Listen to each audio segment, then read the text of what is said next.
and I am so excited to be here with you with Simone today. This is going to be an explanational video, first on how to use the Collins Institute, our hopefully sort of competitor to existing educational models, and then the theory behind how we built it and why we made the design decisions we did, because what is coming to the public is evolved a lot as a model from what we originally thought we were going to make. So the first thing before we go into the school system itself, if you're like, okay, what is this? Is this a replacement for public school? Is this a teaching aid for people who are already in the school system? Is this just for kids, or is it also for adult learners? The answer is, in terms of how you contextualize it, the role it's filling in your head, is sort of all of those. Think of it like Wikipedia, but transformed into more of a directed learning engine. So a question with something like Wikipedia, is Wikipedia, something that helps people who are already in school? Yes, of course. Is Wikipedia something that would help a homeschooler? Of course. Could a person realistically educate themselves to quite a high level using Wikipedia? Yeah, they could. It's just not really designed to be used that way. So you can think of this as us redesigning a Wikipedia-like system or collation of all human knowledge so that it can be used in a directed way. And we have tried to include everything in this, from how to lay drywall to aquaculture pharmacology to tax policy as it relates to investments, to what you would study in a subject from when you can read in that subject to midway through a PhD in that subject. I'm just incredibly excited about this tool, and both Malcolm and I wish that we had access to this when we were kids. Oh yeah. No, as somebody with an MBA from Stanford and an undergraduate degree from St. Andrews, which are two really good schools, I would have been so much better educated had I been using this platform than the educational system I actually went through. Yeah, to a great extent, it combines a textbook with Wikipedia, in the sense that when I used to study, I would go through a textbook's quizzes before I would go through a chapter, because I found that I was a little bit more attentive in my learning when I was wondering if I got questions right or if I got a question wrong. And that is something you can do with this tool. Our goal with the Collins Institute was to divide all human knowledge into a skill tree like you might see in a video game. You progress through this skill tree, unlocking nodes, which gives you the ability to tackle more advanced nodes. Here you can see the classic vertical style skill tree like you might see in a video game. However, if you prefer other form factors, we also have a radial view where the skills all radiate out from a central node, and a collapsible view where you can collapse all of a single skill tree path using this double arrows, or specific pathways using this single arrow here. Today we will be focused on the vertical view because, well, frankly, I find it to be the easiest to use. To navigate this tree, you can click and hold to drag up or down. You can scroll in and out using your middle mouse button. And if you are on a tablet, you can use this at the bottom right of the screen to control how far zoomed in and out you are. And on the far left bottom of the screen, you can use this thumb joystick. When you see a skill you want to attempt to master, you can click the skill and then click See More to go into the skill. Within the skill, you will see a description of what you need to know to pass the skill, and below it you will see a list of the best sources online for studying this subject. If you click Add a Source right here, you can add your own. You can upvote and downvote sources here. If you notice that any of these sources have issues with them and should be reviewed, you can click right here and flag the source for our admin team. You can also offer yourself as a tutor in this particular subject if it is something you like talking to others about. When you are ready to take the assessment, you can click the Take the Assessment button up here at the upper right. It will give you 8 questions that is not meant as an absolute test of your skill, but more to keep you honest with yourself about whether or not you actually took the time to study this particular skill. Right here, there is a question bank button. This can be used if you wanted to edit the question bank for this skill. And up here, there is an edit button, which can be used if you want to edit the mastery requirements for the skill. Note, if you are a student, your edits will be put in a queue, and then an admin will review them and approve them if they are good. However, if you would like to become an admin, you can always just reach out to us and join our team that is helping to improve this tree. If you want to, you have the ability to review skills that you haven't unlocked yet. However, when you open one of these skills, instead of seeing an option to take the test, you will see an option to go to the nearest unlockable skill. Just click this and it will take you to the nearest unlockable skill within this test tree. Here, you can take the assessment and eventually unlock the skill that you were looking at. You will notice a few different types of skill pathways. Some are simple, like the ones we just looked at, but occasionally you will get to skills that are called cluster nodes. Cluster nodes are when a skill involves a number of sub-skills to pass. Here are some good examples here of the Roman Republic. So when you get to a cluster node, you will notice this ... line that leads to the central cluster node and then the outer cluster nodes. To pass a cluster node, you actually need to pass the outer cluster nodes before you can pass the inner cluster node, which will include questions from all of the outer cluster node tests. This becomes particularly relevant when a cluster node must be passed to pass nodes above it, as we see right here with Physics and Chemistry 1. Here you would need to pass the properties of water, states of matter, matter basic concepts, basic reactions, volume, mass, weight, simple machines, and measuring systems before you could take a test that covers all of those subjects and moves you to the Physics and Chemistry 2 section right here. Once those are done, you can then unlock the center of the cluster node here, which then unlocks the next stage of this particular subject, Physics and Chemistry 3. Occasionally, you will come to a section in the tree where there is no node. Right here, you can see this at the branching point of physical science. When you reach one of these can be thought of as nodes that are automatically passed and used mostly to help sort things. For example, right here, you can see this sorts down into repair, building, and maintenance, which goes into things like mechanical drawings, cutting things in electrical circuits, but is still technically under the physics tree. However, it doesn't need basic physics, like the properties of water or the states of matter, to move forward with it, so we separated it out. All right, we're excited to have you guys back. I hope you enjoyed learning about how to use the product. There really isn't anything else to it right now, unless you're an admin or an editor, in which case the user interface is a little different, and you're gonna have to a few extra tools, but it's just as intuitive of what we just showed you. I mean, I'm sure as we went through that, you're like, I could have figured all of this out just by looking at it. And that's what we were trying to do in terms of building this. The big design changes that happened as we were building it were a few fold. In the initial system, we had tried to build out something that was very good at measuring a student's actual progress in the moment. So by that, what I mean is like school. When you get a test at a school, right? It's meant to judge your ability at that particular subject. However, what we realized is that these are very not fun tests to take. Like a 50 question test or something like that, or a long written assessment is just not very fun if we're treating this as a game loop. Then the second problem is they're super cheatable on. Even if we use like an integrated camera on a student's computer, which first of all felt like a huge invasion of privacy, the student could just use AI to cheat on them. And they're moving into a academic environment where that's going to be increasingly common. And so I sort of took a step back and said, hey, we're now in a world where it's very hard to judge somebody's objective understanding of a subject.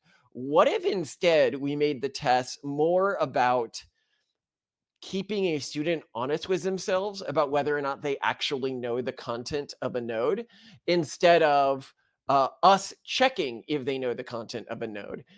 And then I realized that this completely changes the student's relation to the educational system.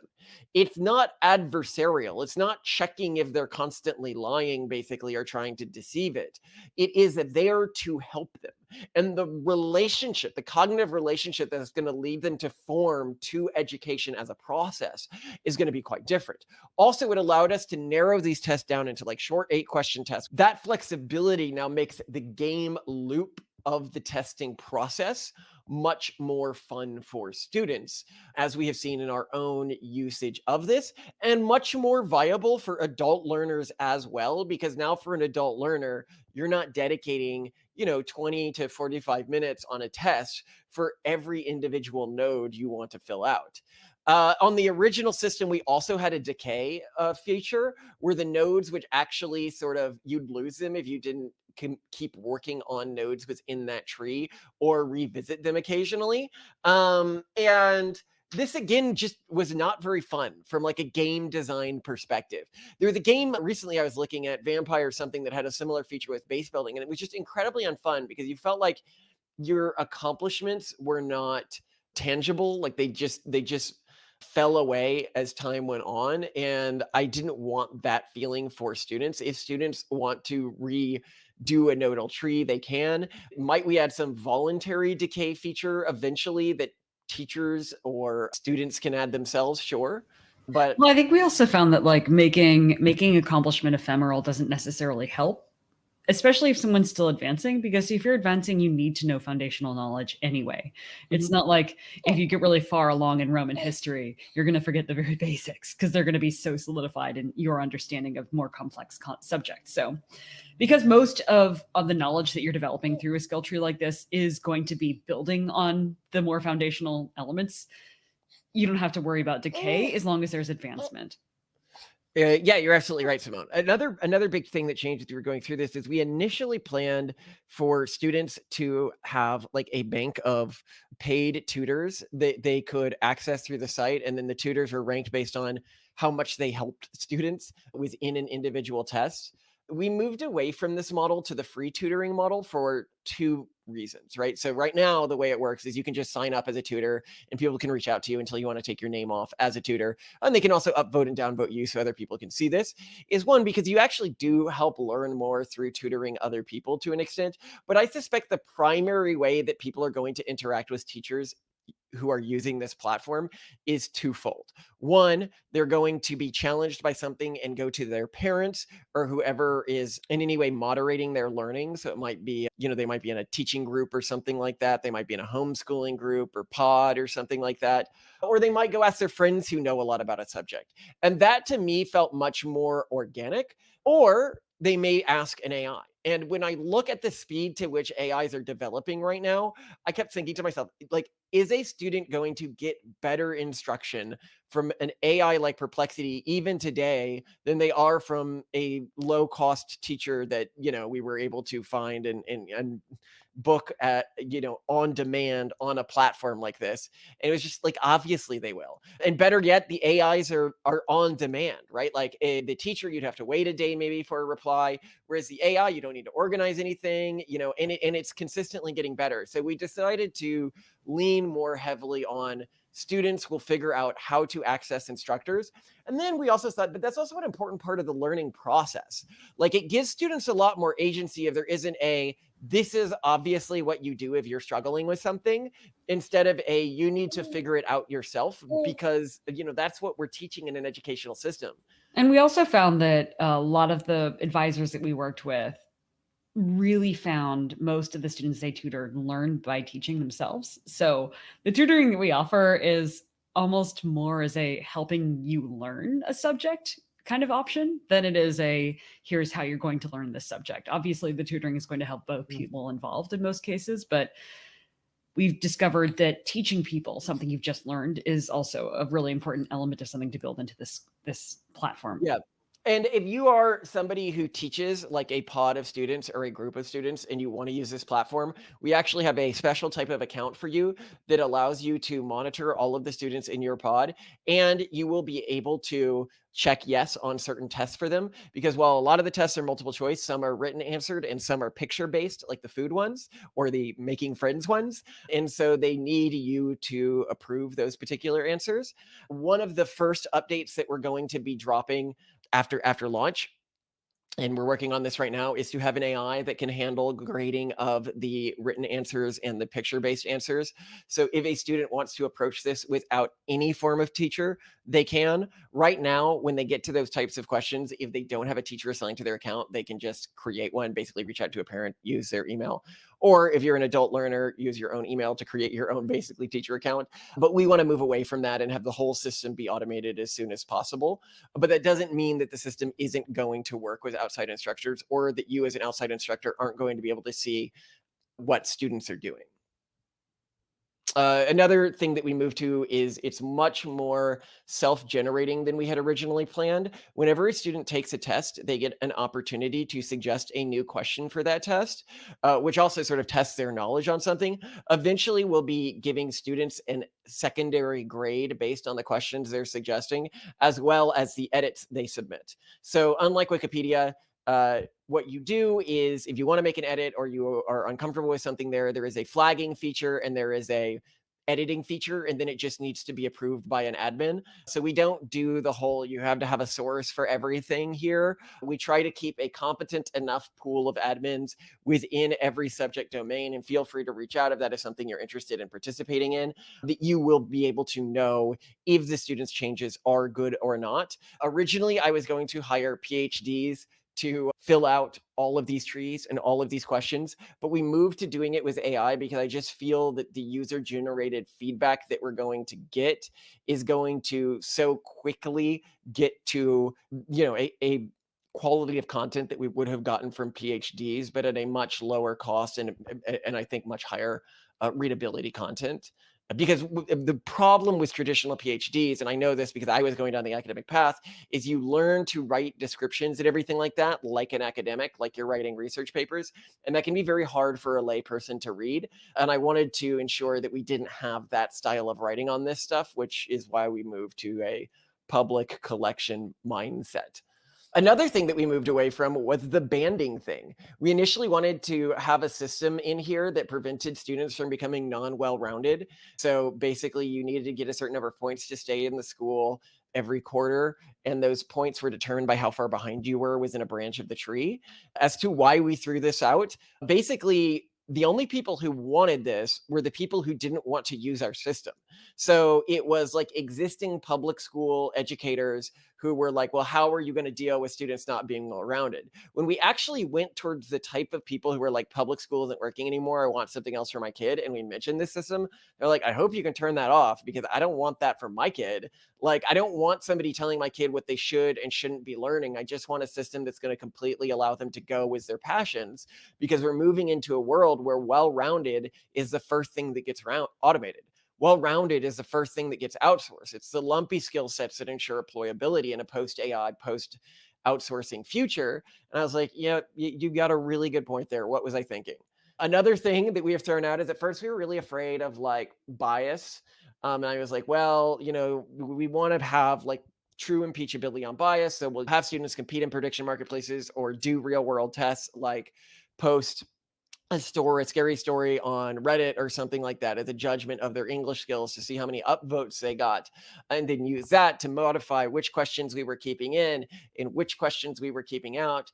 And then I had this realization of one day we might build a system like that, but there's so many negative externalities that could accidentally work their way into the system due to this. And it's just incredibly heavier to build a system like this than to just have editors and a version history like you have with Wikipedia. And so I was like, why am I adding all of this complication when it's really mostly an aesthetic difference? And so I decided, I was like, that's a waste of time for everyone. So, and also you can't automate it as much. By that, what I mean is, you would need some sort of person to go and check how they were doing on Reddit, to review the topics that they were suggesting, to review the authentic tests they were suggesting, to create the prediction markets. And I was just like, it's so much better if you don't have that, because then it's so much lower cost to operate. Like if we can get to cost zero operation per student, you have created such an astronomically better system, because one, it's operating on demand for every student. They don't need to wait for like a cohort of students to reach a particular stage in a tree to then access a prediction market to gate them moving forwards. Well, and we're also, as parents of 4 kids, hopefully soon more, we understand that the simpler something is, the better. And that while it could be nice to think of all these elaborate, lovely things you can do for your children, in the end, what will get done is what is simplest. And sometimes you can go above and beyond. And sometimes you can make authentic assessments for your kids. Sometimes you can encourage that. But that is the icing on the cake and something that you can do on your own really well and very easily. Whereas what we want to make sure we deliver is something that works without extra intervention and that doesn't give you or students a lot of unnecessary busy work. So that is important. And then somebody's like, well, what if I as a parent think that something in the tree is really biased, right? Fortunately, still have a solution for that. You can just censor those skills. If you're going through and you're like super progressive and you don't like that at the end of the civil rights chain on the tree, there's one on the scams that were run using the Black Lives Matter movement, and you're like, I don't want my student to see that. You can just check that off. Or, if you don't want to see like the evolution of human sexuality, you could just check that off, right? And then you'll know based on what you've checked off what you need to personally teach the student that could have introduced some bias to the student.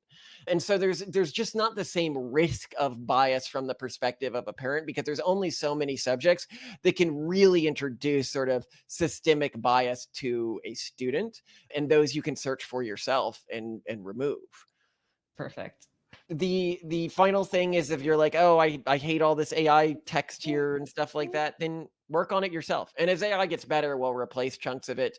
We could really use admins for this. So anyone who's like, I really am dedicated to doing lots of edits for this, we'll look over your edit suggestion history. And if it's good, then we can make you an admin, because I do want this to grow on its own. I want this to be fully operational for my kids by the time that they're fully reading and can engage with a platform like this.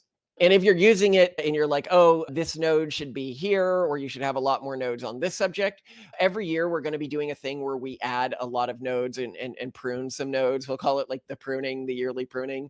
That will be made. It's sort of an executive level decision based on feedback that we're getting. We may come up with a more organized way to do feedback or even vote on this stuff. We just don't know what that's going to look like right now.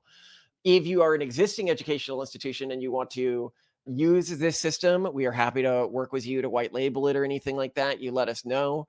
And if you're somebody who wants to donate to keep this free, because right now we're trying to launch it free. Like I at first we had this goal where like we can turn this in to an alternate source of income, and then we're not going to have to worry about, being fired from our jobs for saying things that are against the current political or social establishment or too controversial.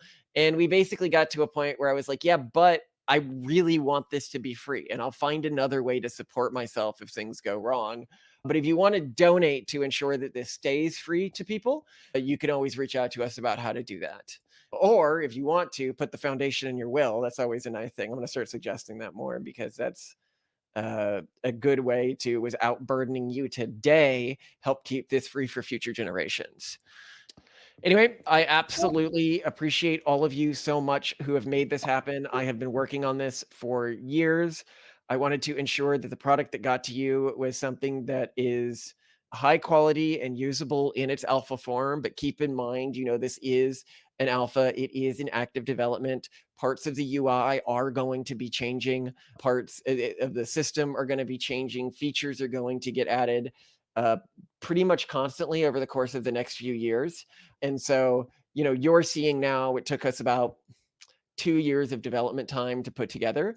Imagine where it's going to be in 2 more years of development time. This isn't like a work on it and finish it game. This is something I want to constantly be developing and making better, because I think it's the only way we can really protect the next generation, is to protect them from the types of brainwashing that goes on in the existing school system. Were there any other major features that we dropped, Simone?